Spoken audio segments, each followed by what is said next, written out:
Hello everyone, नमस्ते, शुभ प्रभात। मैं engineer farmer Mac आपके साथ आ चुका हूँ अपने चैनल पर ऑर्गेनिक खेती F2C। आज हम चलते हैं गांव इमली खेड़ा, ज़िला हरिद्वार में अपने इंजीनियर साहब श्री वंश जी के यहाँ और देखते हैं उन्होंने इंजीनियरिंग कंप्लीट करने के बाद जॉब न लेकर एक ऑर्गेनिक फील्ड की ओर चले। वर्मी कंपोस्ट का उन्होंने एक सेटअप इतना अच्छा तैयार किया है। आइए चलते हैं, आज देखते हैं। ठीक है, नमस्ते वंश जी, आपका बहुत बहुत स्वागत है। नमस्कार मयंक जी, कैसे हैं आप? मैं बहुत सुंदर हूँ। आपका बहुत बहुत स्वागत है आप ही के अपने वर्मी कंपोस्ट फार्म में। बहुत सुंदर वंश जी। आइए। तो वंश भैया, अपने जो फार्मर हैं जी, आप उनके लिए सबसे पहले कुछ दो लाइन कहना चाहेंगे? देखिए, मैं सबसे पहले अपने फार्मर भाइयों को, अपने किसान भाइयों को ये कहना चाहूँगा कि हम अपनी बैक टू बेसिक पे अगर हम एक चीज़ जो हमारी धरोहर है, जो हमारी परंपराएं हैं, जिसमें हम पहले एंशिएंट टाइम पे हम पहले खेती करते थे, अगर हम उसी चीज़ को वापस लेके आएँ तो मैं मानता हूँ कि शायद से खेती, एग्रीकल्चर सबसे प्रॉफिटेबल बिजनेस है और किसान सबसे धनवान व्यक्ति है।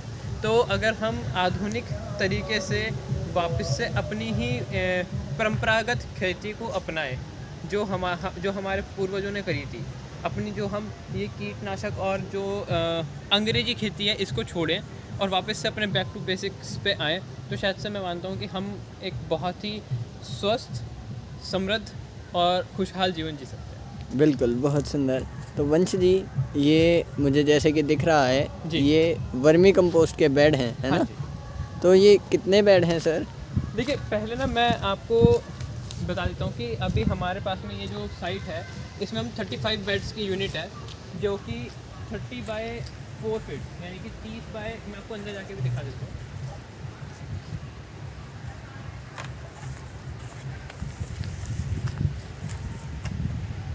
तो हमारे पास में होता क्या है कि ये एक बेड है, ठीक है।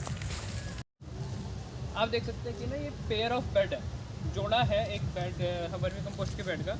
एक बेड ये है 4 फीट का और एक बेड ये है 4 फीट का। तो हमारे पास में ये 30 फीट की लंबाई होती है। तो हमारे पास में अभी ऐसे 35 बेड्स की यूनिट है। अभी हमने एक छोटे से लेवल से स्टार्ट किया है और आप देख सकते हैं कि हमारे पास में ये जो वर्मी कंपोस्ट है ये रेडी उसमें फॉर्म में अवेलेबल है। ये बेसिकली अर्थवॉर्म के एग्स हैं, जिससे कि नया प्रोडक्शन, नया कल्चर आएगा।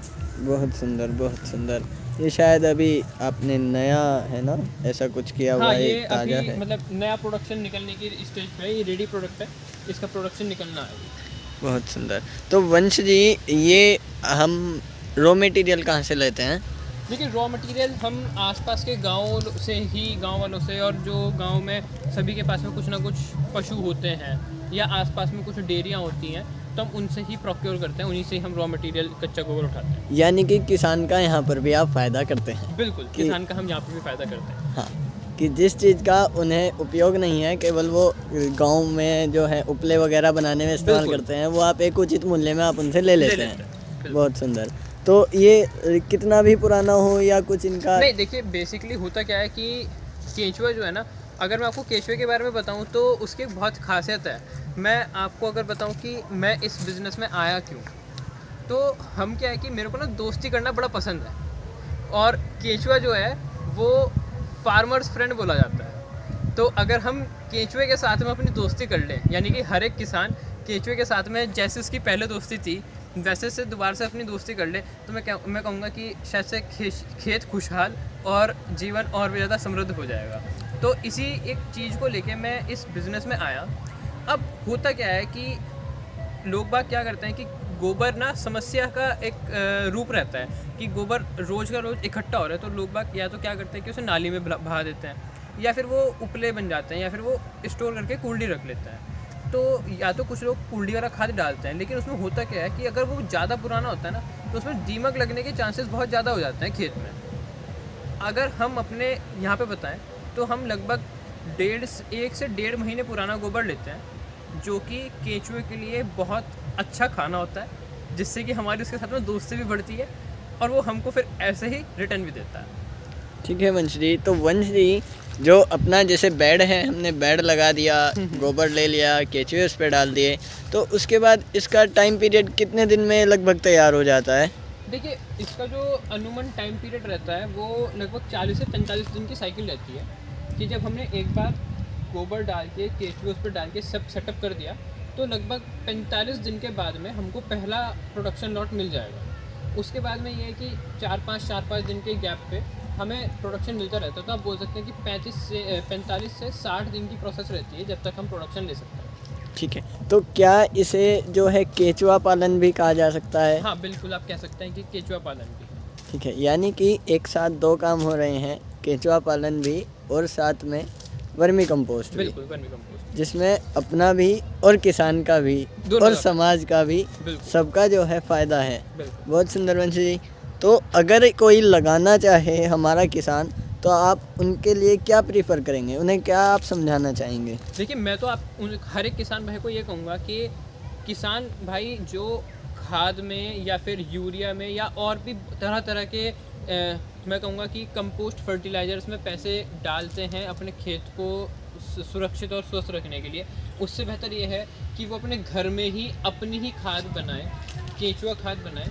और हमारी तरफ से अगर कोई भी सपोर्ट, हम प्रॉपर ट्रेनिंग, प्रॉपर उनको रॉ मटेरियल, उनको केंचुआ, हर एक तरह से हम उनको चीज़ें प्रोवाइड कराएंगे और हमारा पूरा सपोर्ट अपने किसान भाइयों के लिए रहेगा, क्योंकि हमारा मिशन ही यही है कि हमें संपूर्ण भारत को एक ऑर्गेनिक नेशन बनाना है। बिल्कुल, क्योंकि भारत एक कृषि प्रधान देश है। हाँ, तो हमें पुनः ही जिस प्रकार से भारत सोने की चिड़िया था, उसी प्रकार से कृषि प्रधान देश पुनः एक रूप से बनाना है और अपनी संस्कृति की ओर हमें वापस चलना है।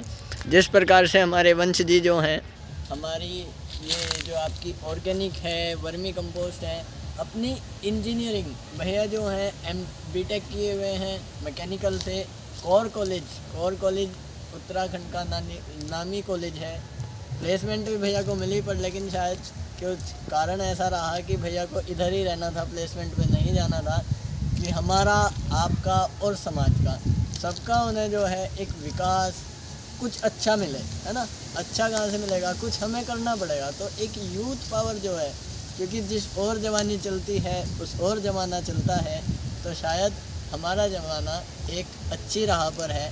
आप भी स्वस्थ खाएं, स्वस्थ रहें। जय हिंद, जय भारत।